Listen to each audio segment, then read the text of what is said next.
It was a bright September morning, the kind where the sun shines just right and the world seems full of promise. But in that moment, I felt something shift.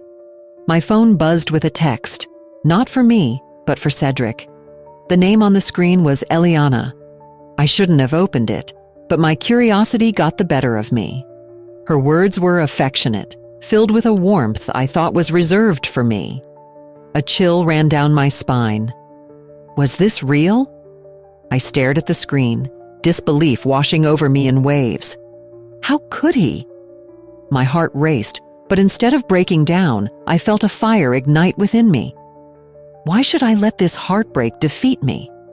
No, I would turn this pain into a weapon. I needed to reclaim my story and not let his betrayal define me. I took a deep breath and thought about the steps ahead. I had to gather evidence. I needed to see him, to watch him closely. I would document every lie and deceitful moment. My heart pounded with the thrill of my new mission. I was not just a victim. I was becoming the author of my own narrative. The next few days blurred into a haze of observation.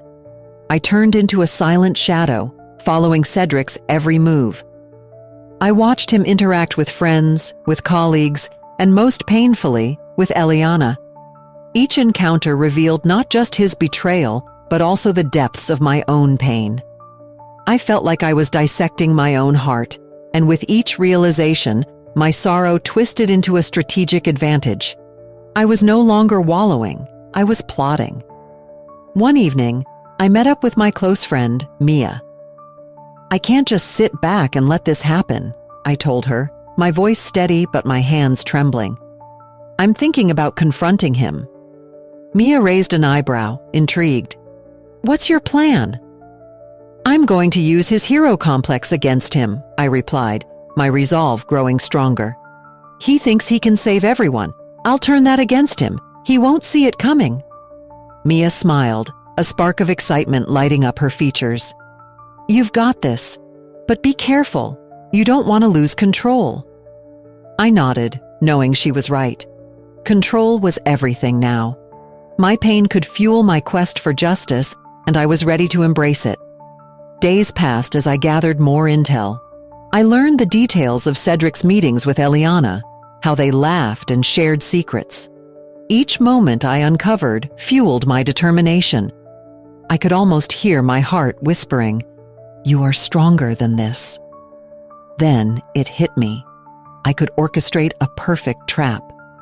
There was an art gallery opening coming up, and I knew Eliana was displaying her work. Cedric would want to save me from any potential embarrassment. I could already picture it, the moment he walked in, confusion etched on his face, while I stood poised and ready. As the day of the gallery opening approached, I felt a mix of excitement and fear. What if he didn't react the way I expected? What if my plan backfired? But deep down, I knew I had to do this. I had to confront him. The night of the gallery was electric. The air buzzed with chatter and laughter, but underneath it all, I felt a pulse of anticipation. Cedric arrived, and I caught sight of him from across the room. There he was, my betrayer, but also the man who would soon face the truth. I approached him, my heart racing with each step. "Hey, Cedric," I said casually, trying to mask the storm brewing inside me. "Hey, you look beautiful," he replied, his smile warm but a touch uneasy. "Thanks. Eliana is here too, you know. I saw her setting up her exhibit." I watched his expression shift, panic flickering in his eyes. In that moment, I knew I was in control. Every lie he had spun was about to unravel, and I was ready to strike. The thrill of the impending confrontation surged through me. I was no longer just a woman scorned. I was a force to be reckoned with. The days that followed were a haze of quiet observation. I became a shadow in Cedric's life, watching him closely as I pieced together the puzzle of his betrayal. Each day blurred into the next, filled with moments of him laughing with friends, texting Eliana, and pretending everything was normal. I had never felt so alone, yet so determined at the same time. One afternoon, I found myself sitting in my favorite cafe, sipping on a lukewarm coffee while I scrolled through my phone, trying to gather my thoughts. The picture of Cedric and Eliana together lingered in my mind, fueling a fire within me. I needed to uncover more than just text messages. I needed evidence that would make him realize the weight of his actions. I called my closest friend Maya, hoping she would understand my plan. "Maya, can we talk? It's important," I said, my voice shaking slightly. "Of course. What's going on?" she replied, her tone immediately filled with concern. "I want to confront Cedric about Eliana," I confessed, "but I need your help. I want to catch him off guard. I want him to see how much he's hurt me." There was a pause on the line. "Are you sure this is the way to go? You know it could get messy," Maya warned. I took a deep breath, feeling the weight of my decision. "I know. But if I don't do this, he will never understand how deep his betrayal cuts. I want to use his own hero complex against him. He thinks he can play the good guy while hurting me. I want him to see the truth." "I'm in," Maya said, her voice steady. "What do you need me to do?" As we discussed the details, I felt a surge of empowerment. The pain I had been carrying could be transformed into a powerful tool for justice. I began to plan how I would gather the necessary evidence and set the stage for my confrontation. Over the next few days, I watched Cedric's every move. I followed him to the gym, where he often met with friends, and I paid close attention to his conversations. Each interaction with Eliana that I glimpsed only deepened my resolve. I felt as if I were watching a play unfold, with Cedric as the lead actor, oblivious to my presence in the audience. One evening, as I watched him from a distance, I overheard him joking with his friends. "You know how it is, guys. You just have to be the hero sometimes," he laughed, his charm shining through. I felt a knot tighten in my stomach. Hero? He had no idea how far from heroism he had strayed. My heart ached, but I quickly reminded myself of my mission. I needed to turn my heartbreak into a weapon. With Maya's support, I set up a plan for a confrontation at a local art gallery where Eliana was showcasing her work. It was the perfect setting, intimate, yet public enough to gather an audience. I imagined Cedric's face when he realized what I had orchestrated. "Maya, I think I have everything figured out," I said during one of our calls. "When Cedric arrives, I'll strike up a casual conversation and mention Eliana. I want to catch him off guard, to see the panic in his eyes." "Just be ready for anything," she replied. "He might not react the way you expect." I nodded, even though she couldn't see me. "I get it, but I need him to feel the weight of his actions. I want him to understand that I know everything." As the day of the gallery opening approached, a mix of fear and excitement bubbled within me. I had transformed my sorrow into a plan, and I was ready to reclaim my narrative. I envisioned the moment when I would reveal the truth, the moment when everything would change. On the night of the gallery opening, I dressed carefully, choosing a bold outfit that made me feel strong and confident. I took a deep breath before stepping into the venue, every heartbeat echoing with the anticipation of what was to come. I was not just a woman scorned, I was a force to be reckoned with. The stage was set, and I was ready to gather the intel I needed to confront Cedric. I spent days planning the perfect trap. The local art gallery was hosting a show featuring Eliana's work, and I knew Cedric would be there. He couldn't resist a chance to save me from any embarrassment. It was time to take control. On the night of the event, I arrived early, my heart pounding with excitement and fear. The gallery was filled with people, all admiring the art on the walls. I took a deep breath, trying to steady myself. I wanted to make sure everything went according to plan. As I moved through the crowd, I spotted Cedric. He looked handsome, dressed in a crisp shirt and jeans, but I could see the tension in his shoulders. I knew he was nervous about running into me.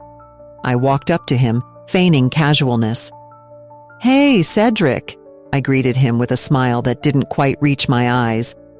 "Hey, you look great," he replied, his tone a bit too cheerful. "Are you enjoying the show?" "Yeah, it's really nice," I said, glancing around.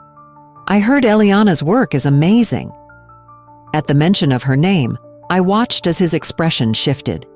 Confusion flickered across his face, and I felt a rush of satisfaction. This was my moment. Yeah, I mean, she's talented," Cedric stammered, trying to play it cool. I leaned in closer, lowering my voice. "You know, I got a text from her the other day. She seemed really fond of you." I watched as his eyes widened, panic starting to seep in. "What? That's strange," he said, his voice trembling slightly. "I haven't talked to her in ages." "Really? Because it sounded pretty affectionate to me." I kept my gaze steady, letting the silence hang between us. He swallowed hard, his facade cracking. "Look, it's not what you think. I swear." "Oh, but it is, Cedric. This is the moment where you tell me the truth." I could feel my heart racing, adrenaline coursing through my veins. "What do you want me to say?" he asked, desperation creeping into his voice. "Just be honest. You think I'm clueless? I've seen how you look at her. It's the same way you used to look at me before everything changed." The tension was palpable. Around us, the crowd mingled, but in this moment, it was just the two of us. I could see the gears turning in his mind as he tried to come up with a response. "I was confused, okay?" he finally admitted, his voice barely above a whisper. "But it didn't mean anything." "Didn't mean anything?" I echoed, disbelief lacing my tone. "You think that's going to make this any better? You betrayed me, Cedric, and now you're standing here pretending it's all fine." "I didn't mean to hurt you," he said, his voice cracking. "I just didn't know how to end things with you." "Is that what you call it? Ending things?" I scoffed. "You could have been honest, but instead, you chose to lie." I could see the shame wash over his face. It was a bittersweet sight. I wanted to revel in this moment, to feel victorious, but the pain of it all still stung. "What are you going to do?" he asked, his voice shaking. I took a deep breath, preparing for my next words. "I'm going to expose the truth, Cedric, not just to you, but to everyone here. You need to face the consequences of your actions." "No, please don't do that," he pleaded, his eyes wide with fear. I smiled, a mix of sadness and determination in my heart. "It's too late for that. You made your choice, and now I'm making mine." As I stepped back, I felt a rush of strength. My heart raced, not just from anger, but from the thrill of reclaiming this moment. I was ready to turn the tables. Cedric's lies were unraveling, and I was prepared to show the world the truth. This was my art of deception, and it was time for the final reveal. The evening air in the gallery was thick with anticipation, and I could feel the weight of every eye on me as I prepared for the confrontation. I stood near a large painting, my heart pounding like a drum in my chest. I had rehearsed this moment in my mind countless times, and now it was finally here. I took a deep breath, steadying myself as Cedric entered, his face lighting up when he spotted me. "Hey, what a surprise," he said, his voice smooth as if nothing was wrong. "Is it?" I replied, forcing a smile while my insides twisted with tension. "I think you might find it surprising, too." He raised an eyebrow, confusion flickering across his face. I could see his mind racing, trying to read the situation. I glanced around the room, noticing the small crowd of friends and acquaintances who had come to support Eliana. Their eyes flicked between us, sensing the tension. "Come on, let's grab a drink," he suggested, his tone casual but his body language betraying him. He was nervous.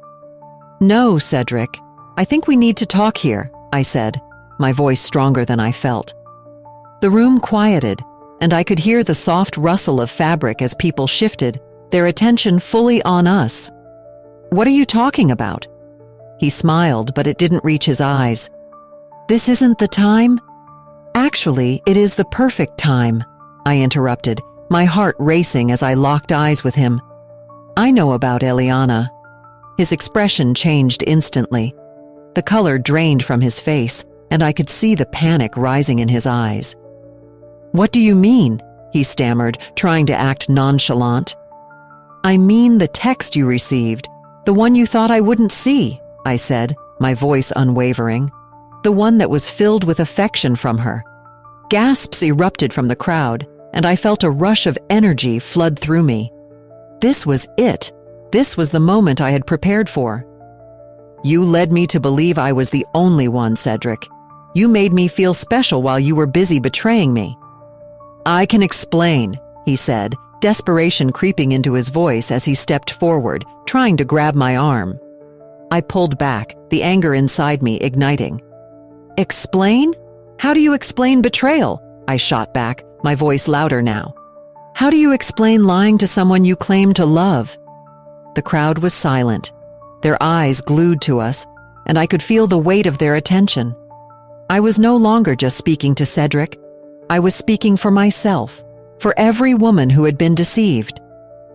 "You thought you could get away with this, didn't you? You thought I would stay silent."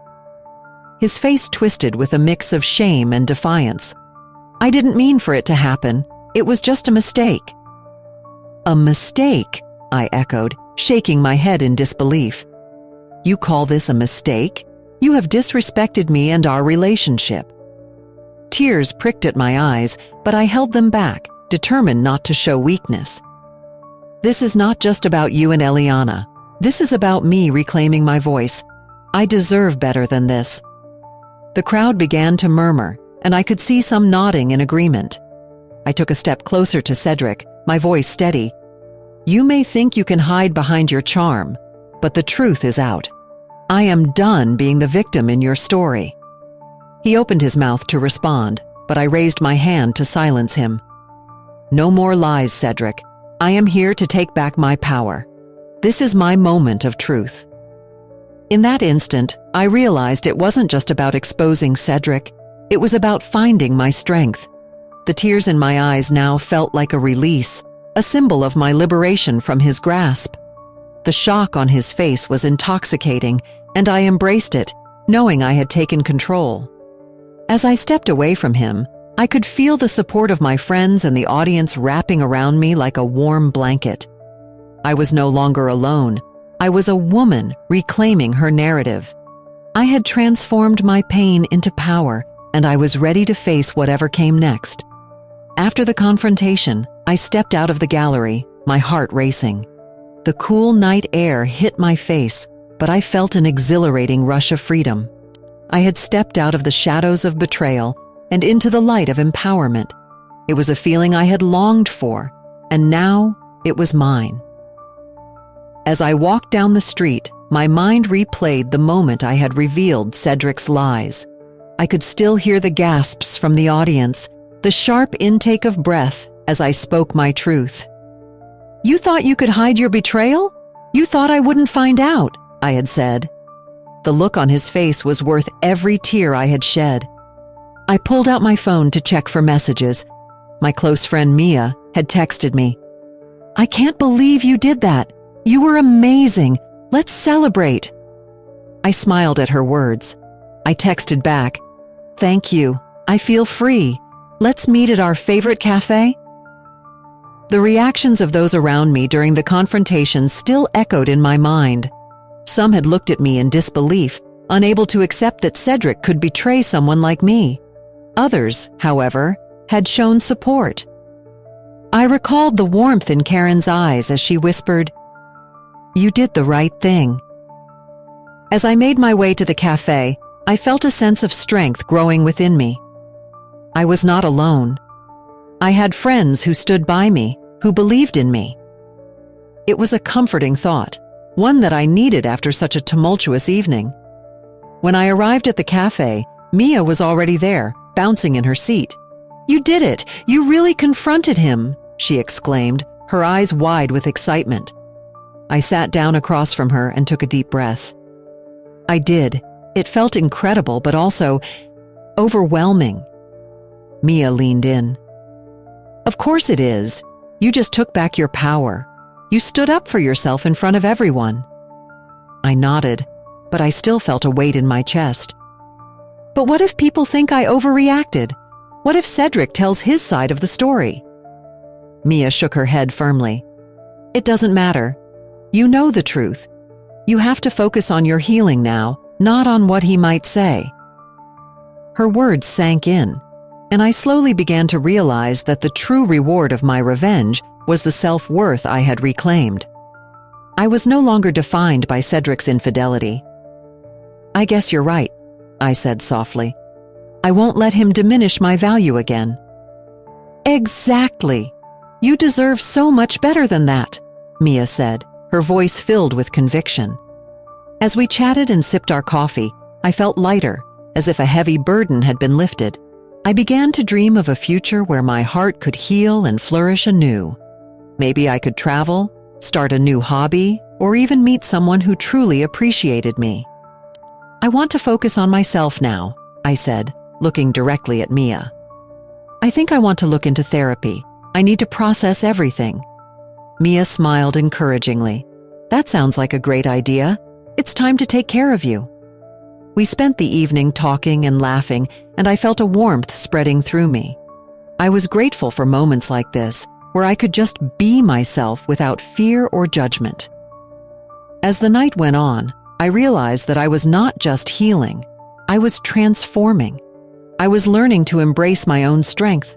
I felt ready to face whatever the future held for me.